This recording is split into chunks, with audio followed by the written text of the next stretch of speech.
sayati, akan datang alaikum, pada kalian semua, fi akhir zaman, di akhir-akhir masa kehidupan, dajjaluna kadzabun. Disebutkan dajjal, jamak lagi bentuknya, para dajjal, kadzabun yang terbiasa berdusta. Baik, apa dustanya? Ternyata bukan urusan dunia. Kalau dusta urusan dunia, zaman jahiliyah juga sudah ada. Coba lihat, orang jahiliyah dusta, makanya turun ayat wailul lil mukadzibin, celaka para pendusta. Orang jahiliyah curang dalam bisnis, turun ayat wailul lil mutaffifin. Bukan urusan itu. Dustanya yuhadditsunakum bima lam tasma'uhu wa la yasma'unahu aba'ukum. Mereka akan banyak berdusta tentang urusan agama kalian. Mereka pandai bicara kepada kalian, menyampaikan sesuatu yang kelihatan benar, padahal itu begitu mengagetkan, keluar dari tuntunan agama. Jangankan engkau yang kaget saat mendengarnya, orang dulu pun kalau ikut dengar, ikutan kaget. Nah teman-teman, di antara makna dajjal itu membuat fitnah yang mengeluarkan orang dari keyakinan kepada Allah Subhanahu wa Ta'ala. Nah, ada kata Allah, itu bukan bentuk dajjal aslinya, tapi sifat-sifatnya. Baik, saya mau tanya pada Anda, kalau seseorang membuat kagum, membuat suatu dahsyat, bisa mempengaruhi, pintar atau bodoh? Pintar. Makanya ada yang menafsirkan hadis ini, salah satunya orang-orang pintar, tapi dengan kepintarannya dia bicara masalah-masalah agama, tapi tidak ada ilmu di dalamnya, malah mengeluarkan orang-orang dari keyakinan kepada Allah. Maka kalimatnya bisa membuat orang kaget. Jangankan orang itu, kata Nabi, orang dulu pun kalau dengar itu akan ikutan kaget. Contoh, Quran surah kedua Al-Baqarah ayat 204 sampai 207, paling kiri sebelah atas. Wa minan nasi may yu'jibuka qawluhu fil hayatid dunya wa yushhidullaha ala ma fi qalbihi wa huwa aladul khisab. Di antara manusia ada orang yang kalau bicara kata-katanya menarik, retorikanya cantik, kadang-kadang bawa ayat-ayat Allah, tapi hati-hati, mereka itu musuh yang paling jahat. Pernah dengar kalimat ini? Semua agama itu sama. Ya, sama. Menuju pada Tuhan yang satu, mengajarkan pada kebaikan. Semua agama sama, gak ada bedanya. Pernah dengar kalimat itu? Saya pertama dengar kaget, Pak. Bahkan waktu ada bukunya Fikih Lintas Agama, itu saya beli, saya lihat Allahu Akbar, ulama caci maki, Imam Syafi'i caci maki, macam-macam caci maki, ambil potongan ayat-ayat Quran. Saya pikir, ini siapa ini orang? Begitu saya ingat hadis ini, saya baru sadar, Allahu Akbar. Kita bermohon kepada Allah kebaikan. Jangankan kita, kalau orang dulu termasuk jahiliyah dengar kalimat ini, ikutan kaget, Pak. Saya kasih contoh begini. Dulu beberapa utusan pemuka datang pada Nabi malam-malam. Kata mereka, ya Muhammad SAW, kita memang beda. Lihat kalimatnya, kita memang beda. Mereka sebodoh-bodohnya orang jahiliyah masih ngaku kita beda. Hanya perbedaan kita tidak harus menjadikan kita berselisih. Gini aja deh, kami malam ini nyembah Tuhan kamu besok nyembah Tuhan kita. Setelah kalimat ini keluar, turun satu surah, Qul ya ayyuhal kafirun. Katakan, hei orang-orang kafir. Kafir itu dari kata kafar, diserap ke dalam bahasa Inggris di kafar. Ya, bahasa Inggris banyak yang mengambil dari bahasa Arab. Gula, sugar, dari sukar. Kopi, kafi. Kohwa, dari kahwa. Kucing, cat, dari kitun. Kitun, itu kucing rumahan. Ya, kitun. Kalau kucing liar, hurrah. Kecilnya hurairah. Kitun, kucing rumahan. Diambil cat. Sekarang jadi kitty, kucing rumahan. Hello Kitty, jadi spray, jadi bantal, jadi macam-macam. Ya? Kembalikan. Kafara, ketutup. Yang tertutup. Orangnya kafir yang menutup diri. Jadi misal, ini misalnya spidol. Tertutup begini, ini cover, ada cover, tertutup. Buku ada covernya, isinya tidak bisa kelihatan. Kalau saya sengaja menutup diri supaya tidak kelihatan, saya balik ke sini misalnya. Kelihatan saya, ada penampakan, ya kan? Nah itu. Nah ini kafir, orangnya kafir itu yang menutup diri. Sopan bahasanya. Makanya ketika orang Arab ini orang Arab fasih, paham bahasa Arab, ngerti bahasa Arab, dipanggil kafir oleh Quran, mereka nggak marah. Kenapa? Bahasanya sopan. Hei orang-orang yang masih menutup diri dari hidayah, kami memang masih menutup diri kok. Maaf saya lompat sebentar. Maksud saya gini, zaman ini agak aneh sebetulnya. Ada orang Arab, asli Arab, paham bahasa Arab, paling fasih bahasa Arab, disebut kafir, gak marah. Orang sekarang, bukan orang Arab, gak tahu bahasa Arab, gak fasih bahasa Arab, disebut kafir. Apa? Masya Allah. Kita masih lembut Pak, kita tuh halus, Islam tuh halus ya. Mohon maaf, antum tuh makhluk halus sebetulnya, lembut. Baik, lembut baik, kata-katanya baik. Kalau antum kasar, antum bukan muslim antum. Makanya sama orang lain lembut. Kita pun kalimat-kalimatnya lembut. Coba bandingkan, saya punya koleksi beberapa kitab yang lain, tapi nggak perlu saya sebutkan. Di satu kitab, orang yang tidak sekeyakinan itu disebut dengan domba, tersesat lagi, domba-domba yang tersesat. Kita masih halus tuh menggunakan kata kafir. Tapi ini perbandingan. Kalau tidak sepakat kita dialogkan ya. Dia jangan cepat marah. Saya pulang dari sini jadi tersangka lagi.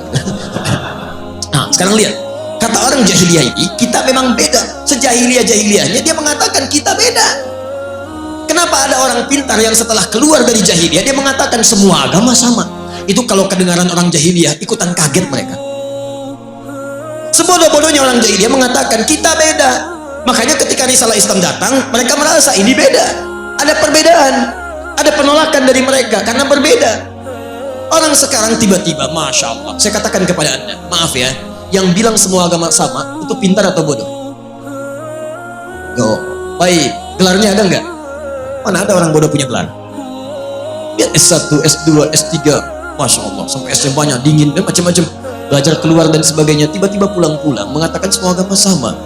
Baik, ini menunjukkan ada sesuatu yang salah di situ. Nah, sifat-sifat ini disebut oleh Nabi SAW sesungguhnya sifat-sifat yang tidak baik yang hanya dimiliki oleh Dajjal.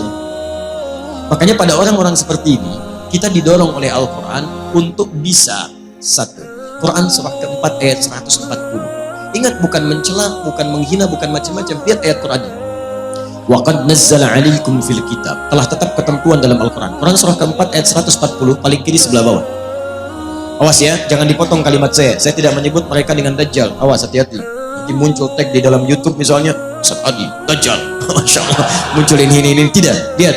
Saya turunkan sampai yang terakhir. Lihat, Quran surah 4 ayat 140. Wa qad nazzala 'alaikum fil kitab. Telah tetap ketentuan dalam Al-Quran. An idza sami'tum ayatillahi yukfaru biha wa yustahza'u biha. Kalau ada orang-orang yang mengingkari isi Al-Quran atau mengolok-olok isinya, ngolok-ngolok, mengingkari macam-macam, membelok-belokkan dan sebagainya sampai ke level yang tadi. Lihat baik-baik. Fala taqudu ma'ahum. Satu, kata Quran, cukup jangan buang-buang energi untuk mencela, membuli dan sebagainya. Cukup tinggalkan mereka. Sudah. Antum terlalu buang energi antum yang mahal. Lebih baik kalimat antum dipakai baca Al-Quran. Tulisan antum tulis status yang baik-baik daripada merespon mereka. Gak ada kerjaan. Jangan kasih panggung kata Al-Quran. Ceramah nggak usah diundang, bukunya nggak usah dibaca, radio nggak usah didengar, isolasi dulu. Dan hebatnya Al-Quran memberikan sikap demikian bukan untuk merendahkan yang dimaksudkan, supaya dia sadar saking sayangnya Allah. Hatta yakhudu fi haditsin ghairi, sampai dia sadar bahwa dia isolasi orang lain itu karena ada yang menyimpang dari dirinya. Saking sayangnya Allah tetap diberikan hidayah, cuman mau ngambil atau enggak. Sampai dia tobat, kata-katanya baik, baru kita kemudian ambil kebaikan-kebaikan darinya. Jadi kalau ada yang demikian disebut oleh Nabi sebagai sifat-sifat Dajjal, sifat itu harus tak keluarkan kalau kita sayang dengan saudara kita doakan dia tapi tinggalkan semua hal yang terkait dengan dia. Tinggalkan. Innakum idzam mithluhum. Kalau antum ikuti mereka, dengarkan pernyataannya, ikut kelasnya, baca bukunya, lama-lama antum seperti mereka juga nantinya. Sholat gak dikerjakan, azan di tempat ibadah orang lain, tiba-tiba belajarnya ke tempat yang negara kita itu menjamin kemerdekaan tiap-tiap penduduk untuk beribadah. Kita harus hormat yang lain. Cuman di Islam nggak boleh ada kaidah jangan paksa. Quran surah 2 ayat 256 paling kiri sebelah bawah. La ikraha fid din. Antum nggak boleh paksa orang lain pindah agama. Nggak boleh, dosa itu. Kita tawarkan yang baik-baik. Tapi kita pun diminta oleh Al-Quran untuk zero toleransi. Toleransi tertinggi adalah biarkan orang lain dengan kepercayaannya masing-masing. Lakum dinukum waliyadin. Tapi kita dakwahi dalam kebaikan. Mau ikut, alhamdulillah. Tidak ikut, gak apa-apa, gak boleh paksa. Dan setiap orang yang beragama dijamin oleh undang-undang negara kita. Pasal 29 ayat 1-2. Ayat 2-nya, negara menjamin kemerdekaan tiap-tiap penduduk untuk memeluk agamanya masing-masing dan beribadah menurut agama dan kepercayaannya itu. Beribadah menurut agama dan kepercayaannya itu. Kita saat beribadah kepada Allah, keyakinan pertama, yakin Islam yang paling benar. Itu ibadah tertinggi kita. Ibadah lisan. Turun Quran surah 3 ayat 19 paling kiri sebelah atas. Inna dina indallahil Islam. Makanya ketika seorang mengatakan Islam yang paling benar, satu, dibenarkan oleh Quran, dijamin oleh undang-undang. Tidak salah untuk mengatakan Islam yang benar. Jadi kalau ada orang pintar mengatakan di sini, bukan cuma Islam yang benar, dia orang bodoh. Dia orang bodoh. Kalau dia muslim ya, kalau dia muslim, dia orang bodoh. Kenapa? Satu, dia tidak mengerti Al-Quran. Yang kedua, dia melanggar undang-undang. Kenapa antum melarang seorang muslim untuk meyakini itu yang benar? Kita pun nggak boleh paksa kalau orang Kristen mengatakan Kristen yang benar, Hindu mengatakan Hindu yang benar, itu keyakinan dia. Tugas kita cuma berdakwah, menyampaikan risalah. Mana di antara kebenaran itu yang menuju kepada Tuhan yang paling benar? Sampaikan kebaikan. Tapi ketika seseorang muslim mengatakan cuma Islam yang benar dan dipersoalkan itu, artinya satu, dia tidak mengerti Al-Quran, yang kedua, dia melanggar undang-undang. Dan yang paling dahsyat disebut oleh Al-Quran, kalau antum ikutan yang seperti itu, lama-lama iman antum luntur, antum hilang kemudian keimanan kepada Allah Subhanahu wa Ta'ala. Orang seperti itu disebut oleh Quran langsung yang munafik dan akan masuk neraka jahanam yang pertama kali. Jadi penghuni neraka jahanam bukan orang kafir pertama kali, orang munafik. Lihat ayat ujungnya, innallaha jami'ul munafiqin wal kafirina fi jahannam jami'an. Maka Allah akan himpun orang munafik ini bersama orang kafir di neraka jahanam. Munafik disebut dulu, baru orang kafir, neraka jahanam.